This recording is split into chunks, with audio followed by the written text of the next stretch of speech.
자, 오늘 저와 여러분들이 함께 나누실 말씀은 히브리서 11장 20절 한 절 말씀입니다. 히브리서 11장 20절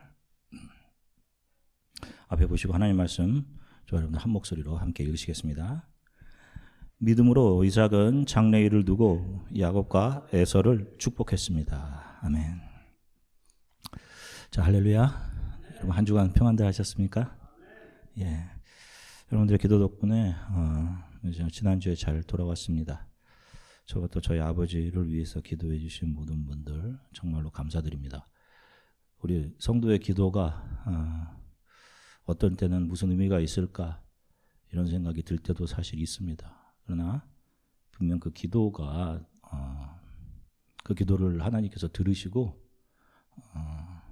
우리에게 기도하게 하시는 것은 하나님께서 이미 어떤 일들을 시작하셨음을 의미하는 것 아니겠습니까? 여러분들 기도해 주셔서 정말 감사드립니다. 자, 세상 일들이 내 생각대로 되면 참 좋겠는데 우리들 생각대로 되지 않는 세상 일들이 참 너무도 많습니다. 우리가 뭘 배웠건 가졌건 상관없이 내 생각대로 일이 좀 잘 풀리고 내 생각대로 몸의 병이 다 나아서 좀 건강해지고 내 생각대로 사업도 잘 되어서 돈도 잘 벌리고 내 생각대로 학점도 잘 받고 하면 좋은데 그러지 못하는 경우가 참 많죠. 그러다 보니 사람들이 신의 힘을 빌려서라도 자신이 원하는 바를 이루려고 합니다. 신을 잘 믿고 신을 감동시키면 원하는 바가 이루어질 것이라는 생각에 사람들은 신에게 기도하고 신이 기뻐할 만한 종교적인 의식들을 열심히 행하죠. 백일기도 또 소원 성취 이런 말들이 바로 그런 종교적인 열심을 요구했던 그런 용어들일 것입니다. 아마도. 교회 다니는 사람들 중에서도 기도 제목을 나누다 보면 많은 분들이 자기가 원하는 소원이 이루어지는 것, 건강하게 사는 것, 무엇인가를 가지게 되는 것, 자신이 원하는 바가 이루어지는 것이 기도 제목인 경우가 많습니다. 그리고 그런 것들이 신의 이름으로 이루어질 것을 확신하는 것을 종종 믿음이라고 정의하기도 하죠. 그래서 사람들은 큰 믿음을 가지기를 원합니다. 내가 원하는 바가 확실히 이루어질 것이라는 그것을 믿음이라고 정의하기도 한단 말입니다. 그래서 더 큰 열심을 가지고 신을 감동시키는 종교 행위를 할 것을 요구하기도 하죠. 서로들에게. 그런데 성경에 의하면 우리 기독교는 안타깝지만 우리들의 소원 성취를 위한 종교가 아닙니다. 소원 성취를 원한다면 죄송하게도 교회 안에서는 그 답이 없어요.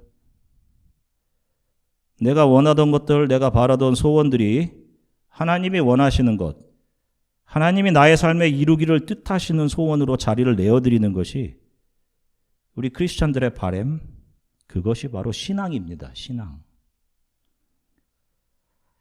가끔씩 어려운 상황 속에 있는데도 얼굴이 아주 평안한 그런 크리스찬들을 만날 때가 있습니다. 제가 예전에 섬기던 교회에서는 이 노상에서 시계를 파시는 그런 장로님이 계셨어요. 하루에 그거 파시면 몇 개나 파시겠습니까? 그래서 버신 돈으로 교회 안에 있는 더 어려운 사람들을 도우셨던 그런 장로님이 계셨습니다. 그 장로님이 70세 넘으셔서 사랑하는 아내를 먼저 떠나보내셨어요. 저희가 찾아가서 인사를 드렸는데 장로님의 눈에는 눈물이 이렇게 맺혀 있는데 그 얼굴이 얼마나 평하다든지 제가 그때 그걸 잘 이해를 못했거든요. 좀 이상한 거 아닌가 이런 생각을 했었어요. 장로님께서 하셨던 말씀이 이게 기억이 나요. 그때 이런 말씀을 하셨어요. 우리는 이제 곧 하나님의 나라에서 만날 겁니다. 자신의 아내에 대해서 그런 얘기를 하시더라고요. 그리고 힘든 세상에서 나의 아내로 살아줘서 고마울 뿐이에요. 이런 말씀을 하셨어요. 그러시면서 얼굴이 너무 밝은 거예요. 근데 그걸 지금 조금 이해를 하겠습니다. 저희 아버지가 똑같이 수술 받기 전에 저에게 그런 말씀을 하시더라고요. 어머니에 대해서. 그리고 자신도 그때는 그걸 이해하지 못했었다. 이런 얘기 하시더라고요. 지금 물론 그 장로님도 돌아가셔서 주의 품에 안 계셨습니다. 아마도 아내분과 기쁨의 재회를 하셨겠죠. 하나님께서는 그 사랑하는 자녀들에게 믿음을 주십니다. 우리 기독교에서의 믿음이라는 것은 하나님께서 그 사랑하는 자녀들에게 선물로 주시는 겁니다. 믿음이 우리 크리스찬들에게 주어지면 그 믿음이 우리가 이 땅에서 바라고 원하던 것들을 하나씩 버려가게 하십니다. 그리고 하나님께서 원하시는 뜻에 내가 동의하고 순종하게 하셔요. 이것이 바로 진정한 믿음이 하나님으로부터 내게 주어져서 내 안에서 하시는 일입니다. 그러므로 믿음으로 산다는 것은 내 안에 있는 믿음이 내 뜻과 내 생각을 주 앞에서 다 부정하게 하시는 거예요. 그렇게 아니하실지라도 하나님께서 원하시는 대로 되기를 간절히 바라는 것. 이런 삶을 살게 하셔요. 이게 믿음이 성도들 안에서 일하시는 방식이란 말이에요. 자, 오늘 말씀은 이삭이 그 두 아들을 축복한 내용입니다. 이삭이 두 아들을 축복했는데 오늘 성경 본문을 잠깐 보시면 자, 이삭이 무엇으로 축복했다라고 하죠? 무엇으로? 믿음으로라고 하죠. 자, 그러면 믿음이 이삭 안에서 일했다라는 것인데 자, 그것은 이삭이 믿음을 발휘했다는 것이 아니라 믿음이 이삭 안에 들어와서 이삭의 생각과 바램, 그 뜻을 부정하게 하시며 일하셨다라는 의미일 것입니다. 그렇죠? 이삭이 할 수 없는 것을 믿음이 하나님의 뜻을 이루는 방향으로 일하신 것이죠. 자, 아시다시피 이스라엘의 장자는 아버지를 대신합니다. 아버지의 생명이 장자에게 내려간다라고 생각을 했어요. 그래서 장자에게 더 많은 신경을 쓸 수밖에 없었습니다. 더 많이 가르치고 더 많은 재산을 주었고 지식과 힘을 겸비한 집안을 이어갈 만한 집안의 대표자로 장자들이 길러졌습니다. 자, 이삭의 큰아들 역시 에서 역시 그렇게 길러졌어요. 자, 창세기 25장 27절부터 28절 우리말 성경으로 같이 읽겠습니다. 그 아이들이 자라서 에서는 능숙한 사냥꾼으로 들판에 나다니는 사람이 되었습니다. 야곱은 조용한 사람이어서 장막에 머물러 있었습니다. 이삭은 사냥한 고기를 좋아했기 때문에 에서를 사랑했고 리브가는 야곱을 사랑했습니다. 자, 보세요. 자, 이삭의 나이 137세가 되었을 때 그는 자기 자신의 장자에게 축복을 하기를 원했습니다. 그런데 말씀을 보면 이삭은 두 아들 중 누구를 더 사랑했다라고 나오죠? 누구를? 에서, 장자인 에서를 더 사랑했다라고 나옵니다. 그 이유가 무엇인가요? 이삭은 능숙한 사냥꾼으로서 강한 힘을 가진 장자 에서와 그가 사냥해서 요리해주는 고기를 사랑했습니다. 자, 창세기 27장 1절부터 4절 같이 읽겠습니다. 이삭이 늙어 눈이 침침해져서 잘 보이지 않게 되었을 때 그가 맏아들 에서를 불러 말했습니다. 내 아들아, 에서가 대답했습니다. 제가 여기 있습니다. 이삭이 말했습니다. 이제 내가 늙어서 언제 죽을지 모른다. 그러니 너는 내 무기인 화살통과 활을 갖고 들로 나가서 나를 위해 사냥을 하도록 하여라.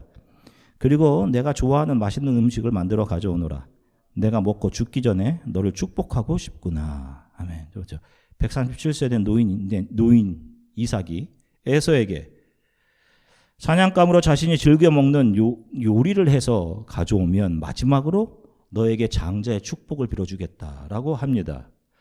자, 그런데 실은 이전에 아내 리브가가 쌍둥이를 임신했을 때 하나님의 사자가 와서는 누가 장자의 자리를 차지할 것이다 이렇게 말씀해 주었죠. 누가? 그렇죠. 창세기 25장 23절 같이 읽겠습니다. 여호와께서 그녀에게 말씀하셨습니다. 두 나라가 내 태 안에 있다. 내 태 안에서부터 두 민족이 갈라질 것이다. 한 민족이 다른 한 민족보다 강하니 형이 동생을 섬기게 될 것이다. 자, 뱃속에 두 쌍둥이가 있을 때부터 하나님의 사자가 얘 와서 이렇게 전해준 거예요. 하나님의 뜻을 알려주었습니다. 하나님의 뜻은 누가 누구를 섬기게 되는 거예요? 형이 동생을 섬기게 되는 것. 바로 작은 자, 약한 자인 동생 야곱이 장자의 자리로 가는 것이었습니다. 이것이 이미 야곱과 에서가 태어나기도 전에 하나님께서 정하신 하나님의 뜻이었단 말입니다. 이삭도 분명히 이것을 알고 있었습니다. 그런데 이삭의 마음에는 누가 자기 집안의 장자이길 바란 거예요? 에서. 왜? 그가 힘을 가지고 있기 때문에. 강한 아들. 그래서 세상에서 굳건히 잘 정착해서 이 우리 가문을 건실하게 지켜주고 세워갈 장자 아들 에서입니다. 그래서 성경은 이삭의 눈이 어두워졌다라고 하면서 이 이야기를 시작하고 있는 거예요. 이삭은 붙잡아야 할 하나님의 약속은 잊어버리고 강한 힘을 가진 아들 에서가 자신의 가문을 더 강한 가문으로 지켜주고 만들어갈 것이라는 생각을 한 것이죠. 그래서 믿음이 이삭 안에서 일하기 시작하신 것입니다. 눈이 어두워진 이삭. 그런데 눈이 어두워져 보지 못하고 있는 이삭. 그 이삭이 보지 못하는 것을 누구는 보고 있었어요? 이삭의 아내 리브가가 보고 있었어. 그걸 기억하고 있었습니다. 그래서 야곱에게 이 사실을 말합니다. 그리고 야곱을 에서처럼 변장시키고 아버지에게 들어가 장자의 축복을 받도록 시키죠. 그러자 야곱이 어머니 만약에 들키면 축복은커녕 아버지로부터 저주를 받게 될 것입니다 라고 해요. 그러자 리브가가 이렇게 대답합니다. 창세기 27장 13절 같이 읽겠습니다. 야곱의 어머니가 그에게 말했습니다. 내 아들아, 그 저주는 내가 받을 테니 너는 그저 내가 시키는 대로만 하여라. 가서 염소들을 끌고 오너라. 자, 만약 아버지가 너를 알아채어서 저주를 하게 되면 내가 받겠다. 자, 그래서 어떤 분들은 이 본문을 두고 여기를 두고 리브가가 야곱을 편애했기 때문에 이런 일이 일어난 것이다 라고 말씀하시는 분들도 있습니다. 아니에요, 여러분. 그렇지 않습니다. 리브가는 하나님께서 이미 자신들에게 주셨던 약속, 메시아를 이 땅에 보내실 하나님의 뜻, 이삭은 지금 눈이 어두워져서 그것을 잃어버리고 있는 상태지만 리브가는 그 약속을 분명히 기억하고 있었던 거죠. 그래서 로마서에서도 이렇게 기록합니다. 로마서 9장 10절부터 12절 같이 읽겠습니다. 그뿐이 아닙니다. 리브가 또한 우리 조상 이삭 한 사람으로 인해 임신했는데 그 자식들이 아직 태어나지도 않고 또 어떤 선이나 악을 행하기도 전에 택하심을 따라 되는 하나님의 뜻이 행위로 인하지 않고 오직 부르시는 분으로 인해 서게 하시려고 리브가에게 말씀하시기를 큰 자가 어린 자를 섬길 것이다 라고 하셨습니다. 자, 보세요. 이것이 리브가가 기억하고 있었던 거예요. 이 말씀이 창세기 25장 23절 쌍둥이를 태에 품고 있을 때 하나님께서 리브가에게 주셨던 말씀이란 말입니다. 어떻게 보면 태몽과 같은 거죠. 태몽이라는 것 어머니가 평생 잊지 못하지 않습니까? 리브가는 이걸 기억하고 있었던 거예요. 하나님께서 자신에게 해주신 말씀. 그래서 야곱을 에서처럼 변장시키고 음식을 준비시켜 눈이 어두워진 아버지 이삭으로부터 장자의 축복을 받게 합니다. 결국 눈이 어두워졌던 이삭에게 믿음이 들어와서 그의 생각대로가 아닌 이삭의 생각대로가 아닌 하나님의 뜻을 이루게 하시는 것이죠. 창세기 27장 30절부터 32절 같이 읽겠습니다. 이삭이 야곱에게 복을 다 빌어주었습니다. 야곱이 이삭 앞에서 나아가자마자 사냥을 갔던 그의 형 에서가 막 돌아왔습니다. 에서도 역시 맛있는 음식을 만들어 자기 아버지에게 갖고 가서 말했습니다. 아버지 일어나셔서 제가 사냥해온 고기를 잡수시고 저를 축복해 주십시오. 그의 아버지 이삭이 말했습니다. 너는 누구냐? 그가 대답했습니다. 아버지의 아들, 아버지의 맏아들 에서입니다. 계속해서 창세기 27장 28절부터 40절 같이 읽겠습니다. 에서가 말했습니다. 아버지 제게 빌어주실 남은 복이 단 하나도 없습니까? 네 아버지여 저도 축복해 주십시오. 네 아버지여. 에서는 목소리를 높여 울었습니다. 아버지 이삭이 그에게 대답해 말했습니다. 보아라 내가 거하는 곳은 땅이 풍요롭지 못하고 저 하늘의 이슬도 내리지 않는 곳이다. 너는 칼을 의지해 살고 내 동생을 섬길 것이다. 아멘. 보세요. 이삭이 야곱에게 장자의 모든 축복을 다 쏟아 부어줬죠. 그리고 야곱이 아버지의 장막을 떠났는데 에서가 막 들어왔습니다. 잡은 고기를 요리해 아버지의 장막으로 들어왔어요. 그래서 아버지가 놀라죠. 너는 누구냐? 너의 동생이 나를 속이고 나로부터 장자의 축복을 가져갔구나 라고 하자 에서가 웁니다. 목소리를 높여서. 나에게 빌어주실 복이 하나도 없단 말입니까? 나에게도 복을 빌어주세요 아버지 라고 해요. 아니 그 사랑하는 아들 에서를 위해 왜 빌어줄 다른 복들이 없었겠습니까? 응? 야곱에게 말한 것 말고 얼마든지 너는 독립해서 좋은 땅에서 살게 될 것이다 이런 것도 할 수 있는 거잖아요. 아니 돈이나 물질이 너에게 떨어지지 않을 것이다 라든지 내 후손 중에도 위대한 사냥꾼이나 용사들이 끊어지지 않을 것이다 이런 말 할 수 있는 거 아닙니까? 얼마든지 야곱에게 말해주지 않았던 다른 좋은 이야기와 복들이 많았을 텐데 아버지가 그 사랑했던 에서에게 비는 축복을 보세요. 너가 거하는 땅은 풍요롭지 못하고 하늘의 이슬이 내리지 않는 곳이다. 너는 칼을 의지해 살고 동생을 섬길 것이다. 이게 뭐 축복입니까 이게? 지금 이삭 자신이 이삭 안에서 하나님께서 내 안에서 일하셨구나. 이삭 안에서 믿음이 일하신 것을 이삭이 인정하고 있는 것이죠. 자기 자신은 강하고 능력 있는 아들이 자신의 뒤를 이어서 가문을 이어가기를 바랬는데 이것이 하나님의 뜻이 아니었구나. 그 하나님의 뜻에 순종하고 있는 겁니다. 자, 실은 이 이삭이 두 아들을 축복한 이 이야기는 큰 자가 어린 자를 섬길 것이다. 장자가 차자들을 섬길 것이다. 라는 말씀은 모리아산에서 아브라함이 이삭에게 보여주셨던 장차 이 역사 안으로 들어오실 예수 그리스도에 관한 말씀입니다. 하나님의 아들 모든 성도들의 장자 되신 예수께서 늘 자기만 생각하고 속이고 약삽한 이기적인 저와 여러분들을 십자가의 사랑으로 섬겨서 그분의 가족으로 삼아내시는 구속을 보여주고 있는 거예요. 이 스토리는.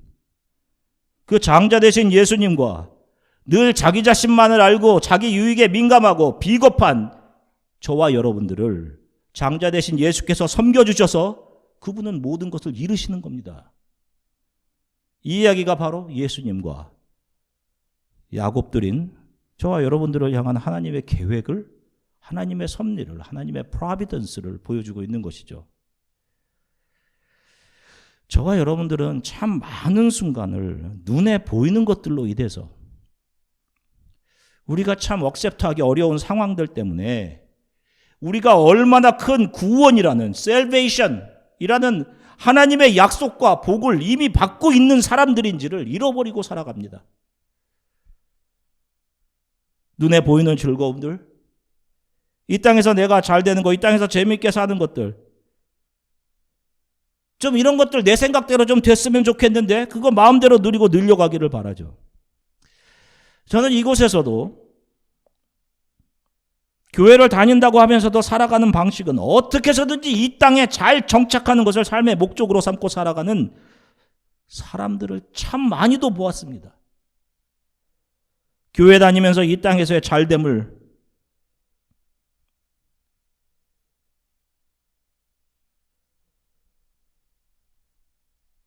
이걸 그들의 삶의 목적으로 추구하며 살아가는 그들의 하나님을 향한 믿음이라는 것은 과연 참된 선물, 하나님께서 선물로 주신 참된 믿음이 맞는 것일까요? 안타깝습니다. 안타까워요. 하나님이 주신 믿음이 아니라면 그들이 교회를 다니는 자기 나름대로의 이유들, 자기 나름대로 정의하는 믿음이라는 것은 과연 어디서부터 나온 것이며 그건 누가 주는 것일까요? 하나님께서 주신 믿음을 가진 사람들의 특징은 이 세상에서 자기 자신이 그토록 가지고 누리고자 했던 것들을 잃어버리는 경험을 반드시 합니다. 왜? 하나님께서 선물로 주신 믿음이라는 것이 그렇게 일을 한단 말입니다. 믿음이 성도들에게 일하는 방식이 그거예요. 우리가 지난주 살펴보았던 욥의 삶이 바로 모든 성도들에게 보여주는 것이 바로 그것입니다. 욥이 정말 잘 살고 있었죠. 착한 사람이었습니다. 그런데 하루아침에 모든 것이 다 사라지죠. 얼마나 당하는 본인은 세상에 이런 어려움과 아픔이 어디 있겠어요? 하루아침에 자녀들이 다 없어지고 아내도 떠나고 재산을 다 잃어버리고. 사실 이 성경 읽는 저와 여러분들, 정말 하나님 너무하시네요. 사실 이거 읽을 때 우리들의 마음 불편한 거 아닙니까? 그런데 욥기는 욥이 받은 그 시험들, 그 자기 것들에 대한 잃어버림을 반드시 이 역사를 사랑하는 믿음을 선물로 받은 모든 성도들의 삶에 그게 나타나는 것이다. 이거 보여주는 겁니다. 그리고 어떻게 그것을 믿음으로 견뎌내는지를 욥기 2장 그의 친구들의 조롱으로부터 하나님을 원망하지 않는 그런 모습으로 쭉 하고 있는 거 보여주는 거예요.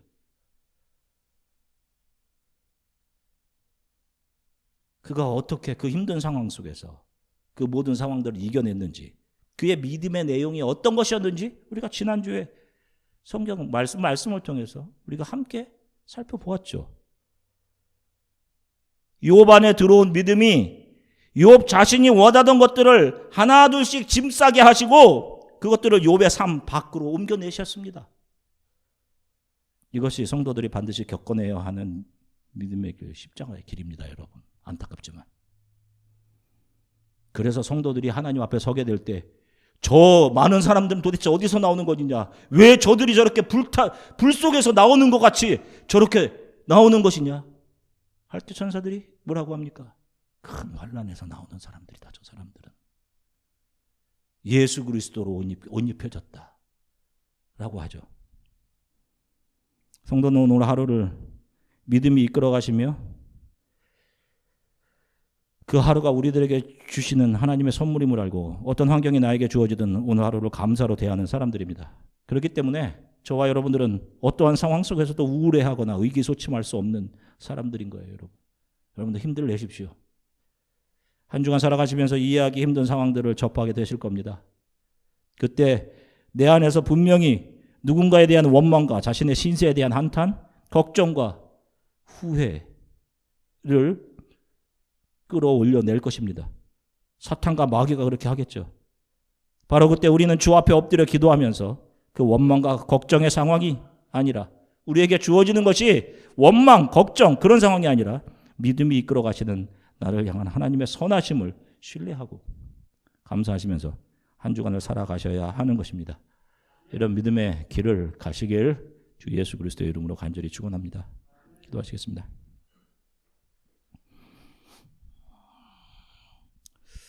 하나님, 점점 내 생각과 내 뜻과 내 고집이 강해서 그렇게 되지 않으면 분노하고 원망한 하나님 그런 마음들이 내 안에 있습니다. 그런 나에게 있는 나의 생각과 나의 뜻, 걱정들, 염려들, 내 주장들, 내 안에 있는 것들을 하나님이 주시는 믿음이 들어와 하나님의 약속과 뜻으로 바라잡아 주시기를 간절히 소망합니다. 내가 경험하는 모든 것들이 주께서 나를 하나님만을 의지하는 사람으로 만들어 가시려고 내게 허락하는 것임을 믿습니다. 어떠한 상황 속에서도 우려하거나 원망하거나 분노하지 않으며 매 상황 속에서 하나님의 손을 느끼며 하나님의 선하심을 신뢰하며 살아가게 하나님 도와주십시오. 매일 어떠한 상황 속에서도 감사하며 주어진 하루 상황에 최선을 다하며 살아갈 수 있도록 우리의 삶을 도우시기를 원합니다. 우리 이렇게 잠시 함께 기도하겠습니다. 사랑해 주님 참 감사합니다. 주님, 하나님께서 선물로 주시는 믿음이 우리들 안에 들어올 때 그 믿음이 어떤 일을 해내시는지 하나님 말씀을 통해 우리가 배웠습니다. 이삭 역시 자신의 생각과 뜻을 가지고 장차 우리 집안에 이러한 자녀가, 에서가, 힘을 가진 자녀가 우리의 집안을 자신을 대신해 강하고 풍요한 집안으로 이끌어가기를 바랐던 마음이 있었을 것입니다. 하나님, 그렇습니다. 눈에 보이는 것들 때문에 저와 우리 사랑하는 성도들 역시 하나님의 약속, 우리가 얼마나 큰 하나님의 자녀로서의 영원이라는, 영생이라는, 구원이라는 선물을 받았는지, 하나님의 자녀라는 놀라운 자격을 선물로 받았는지를 잃어버리고 살아갑니다. 그래서 세상 사람들이 누리고 세상 사람들이 가지는 것이 내게 없음으로 인해서 속상해하고 하나님 피곤해하고 원망하고 후회합니다.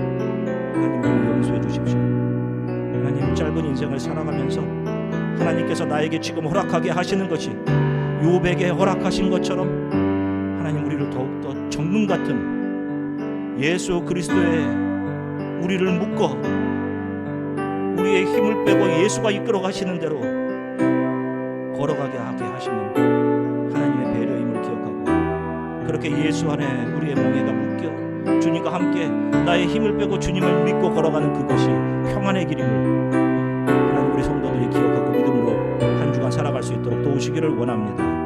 아프신 분들을 지켜주시기를 간절히 소망하고 그리 아니하실지라도 아프게 한 그 자리에서 하나님의 선하신 뜻과 계획들을 이해하고